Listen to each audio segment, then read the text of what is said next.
Hello students, कैसे आप सभी लोग। रेस्पिरेटरी सिस्टम की एनाटॉमी एंड फिजियोलॉजी हम लोग पढ़ रहे थे, उसको कंटिन्यू करते हुए आज के पार्ट में हम लोग पढ़ेंगे नॉर्मल एंड एबनॉर्मल रेस्पिरेशन, जिसके अंदर ये सभी पॉइंट्स हम लोग डिस्कस करेंगे। इनसे रिलेटेड कॉम्पिटिशन एग्जाम्स में कई बार क्वेश्चन पूछे जाते हैं, जैसे कि यूपनिया क्या होता है, टेकिनिया क्या होता है, ब्रेडिनिया क्या होता है, बियोट्स रेस्पिरेशन क्या होता है, काइनिस्टोक्स क्या होता है, कुस्मोल्स रेस्पिरेशन क्या होता है, सीगिंग क्या होता है, पीरियोडिक रेस्पिरेशन क्या होता है, ऑर्थोपनिया क्या होता है, या स्लीप एपनिया क्या होता है।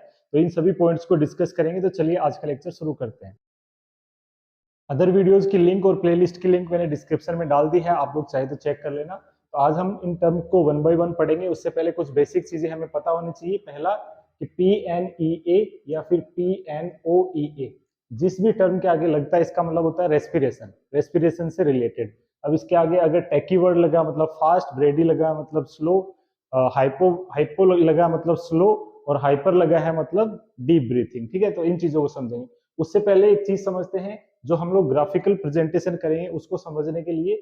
जैसे ग्राफ में हमने ये चीज रिप्रेजेंट कर रहे हैं इस तरीके से, तो ग्राफ के अंदर ये हमने ब्रीथ इन लिया, ये ब्रीथ वापस हमने छोड़ा, ये ब्रीथ हमने इन लिया, ये वापस ब्रीथ छोड़ा। तो इस तरीके से हम लोग इस ग्राफ को जो है रिप्रेजेंट करेंगे। तो इस ग्राफ में दो चीजें समझने वाली है। पहली चीज होती है ब्रीथ की डेप्थ।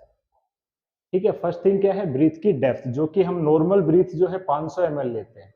ठीक है, ये डेप्थ अगर नॉर्मल होगी तो कितनी ml ब्रीथ हम लोग इन कर रहे हैं, 500 ml, जिसे हम लोग टाइडल वॉल्यूम बोलते हैं। लास्ट लेक्चर में हमने पढ़ा है।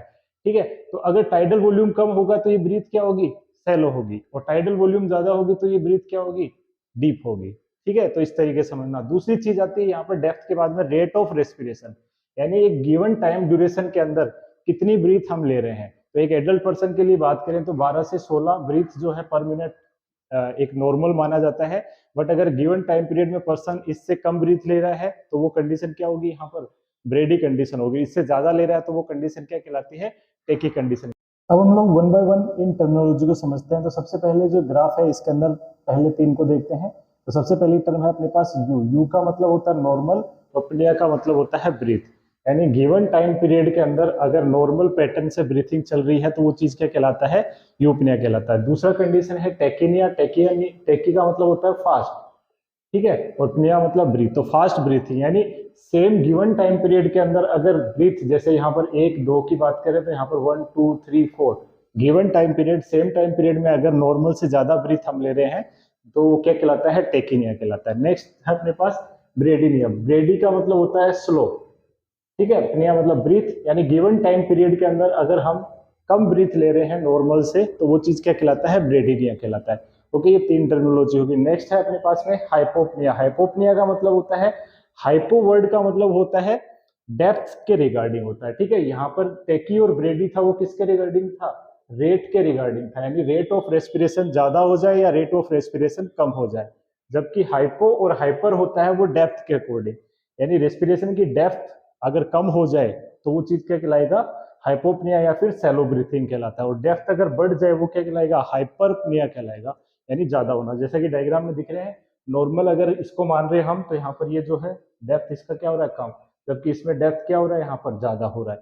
तो वो चीज क्या कहलाता है, हाइपरपनिया कहलाता है। और एपनिया का मतलब होता है ब्रीथ हो ही नहीं, एब्सेंट ऑफ ब्रीथ। ए का मतलब होता है एब्सेंट ऑफ ब्रीथ, तो उसे हम लोग क्या कहते हैं, एपनिया कहते हैं। अब नेक्स्ट हम लोग बात करते हैं बियोट या क्लस्टर ब्रीथिंग और काइनी स्ट्रोक ब्रीथिंग के बारे में। इनसे रिलेटेड काफी बार क्वेश्चन पूछे जाते हैं।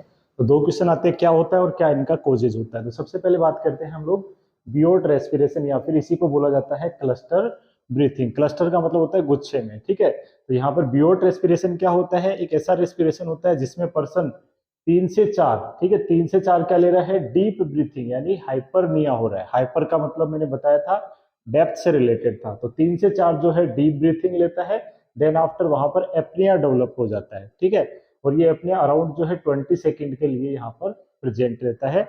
और उसके बाद में फिर से जो है डीप ब्रीथ, फिर से जो है एपनिया। अगर ऐसा पीरियोडिक चलता रहता है तो वो कंडीशन क्या कहलाता है, बियोट रेस्पिरेशन या फिर क्लस्टर ब्रीथिंग।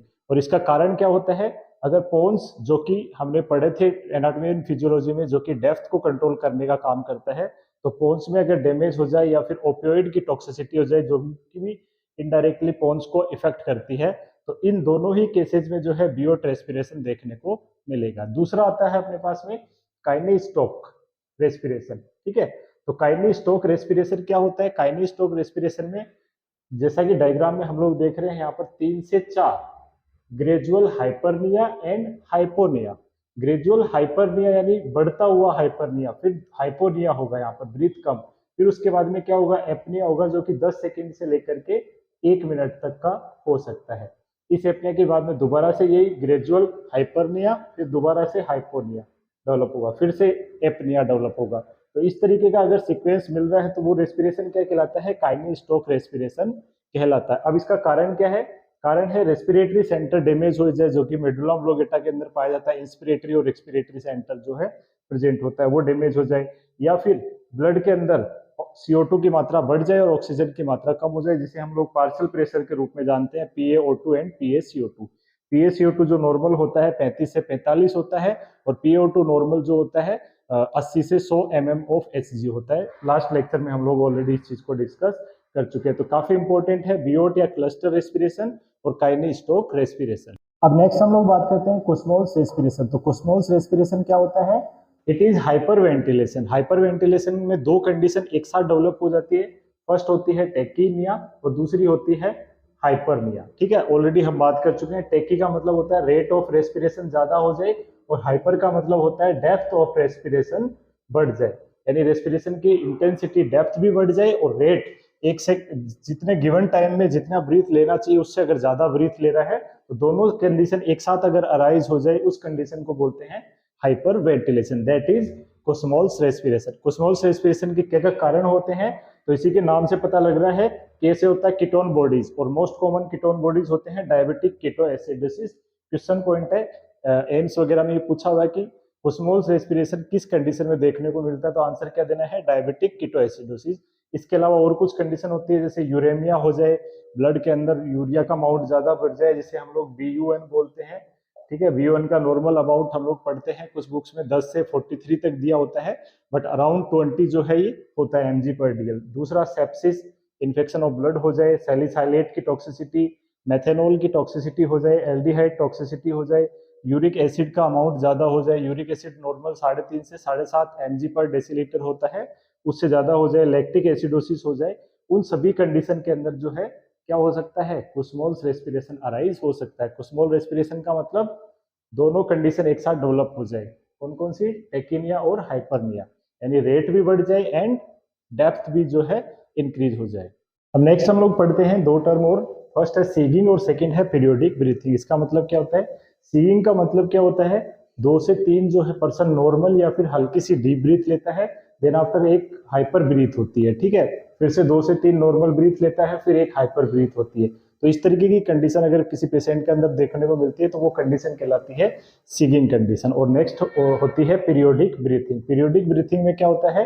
जैसा कि यहाँ पर नॉर्मल ब्रीथ थी, वहां पर यहाँ पर क्या होगी? 2 से 3 सेलो ब्रीथ होगी, हाइपो ब्रीथ होगी। ठीक है, सेलो ब्रीथ के बाद में एक एपनिया डेवलप होगा, यानी लॉस ऑफ ब्रीथ डेवलप होगा, जो कि कितना होगा? लेस देन 10 सेकंड होता है। उस कंडीशन को बोलते हैं पीरियोडिक ब्रीथिंग। और ये जो है जनरली इन्फेंट्स के अंदर जो है नॉर्मली देखने को मिलता है। तो अगर पूछा जाए आपसे इन्फेंट्स में किस तरीके की ब्रीथिंग होती है, तो क्या आंसर देना आपको? पीरियोडिक ब्रीथिंग आंसर देना है। अब सबसे लास्ट में 3 टर्म और समझ लेते हैं। पहला होता है सडन डिस्निया। सडन डिस्निया का मतलब होता है डिफिकल्टी इन ब्रीथिंग, और सडन का मतलब होता है अचानक से।